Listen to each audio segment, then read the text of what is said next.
How to do the standing overhead barbell tricep extension. Stand upright with your feet shoulder width apart and the barbell grasp palms down with hand closer than shoulder width apart. Raise the barbell overhead and fully extend your arms. Your palms should now be facing inward and upward. Then, keep your upper arms stationary and close to the sides of your head as you inhale and bend your arms, lowering the barbell to the back of your neck.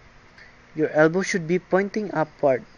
Exhale as you slowly reverse the motion and return to the starting position.